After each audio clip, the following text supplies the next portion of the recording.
6 years ago, I sat in an economy window seat on a plane that would fly me across the ocean. I looked down at this place that I know intimately. I wept as quietly as I could. This place looked so small and vulnerable in a greater desert that stretched across my window. I could see how the rock in this canyon opened up like a mouth, baring its orange and white teeth to the sky.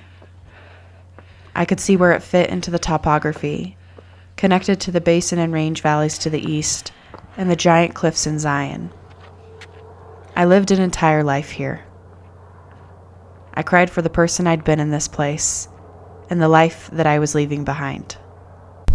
Dude, look at all these different flavors of lichen.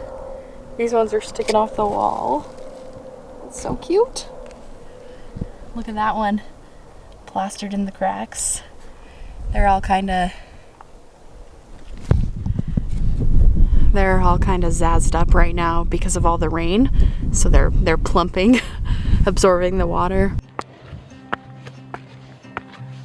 In April, I decided to visit an old friend, the place I'd spent countless hours when I lived in St. George.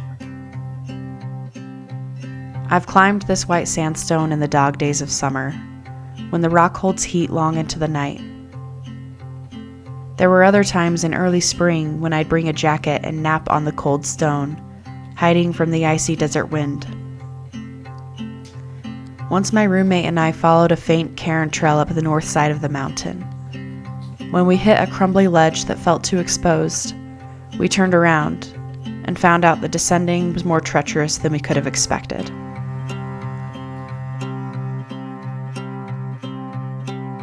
I watched a meteor shower here. We lied on a flat slab of sandstone bundled in quilts. An overhanging red cliff above our heads blacked out part of the sky, while coyotes yipped and yowled all around us.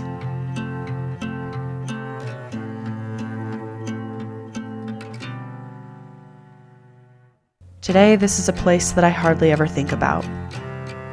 It's a place so baked into my experience that I take it for granted.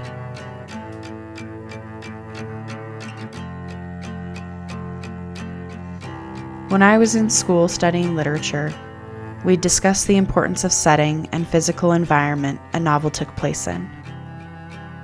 Place is integral to story. It's not just a backdrop.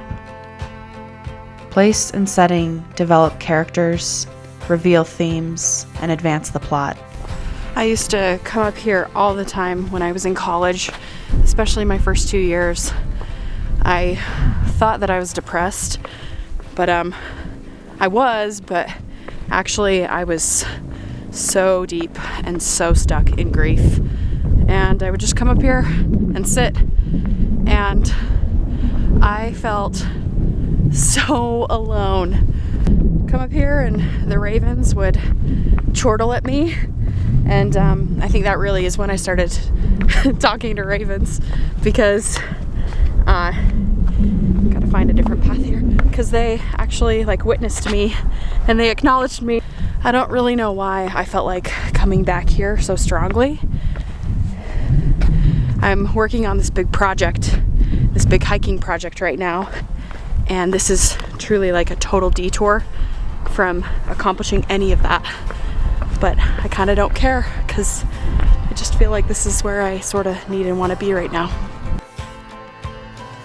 Even though this particular place is no longer the setting of my story, I know that it was integral in my development. I wouldn't be the person that I am had I not moved to St. George and fallen in love with the desert. I trust that the canyon is a sentient space, living out an individual story in geologic time. The canyon story will outlast mine and yours, but in some small way, it feels like an honor to have spent 5 years in a place so beautiful to reveal the themes and advance the plot of my own life. In my adult years, place has been the story.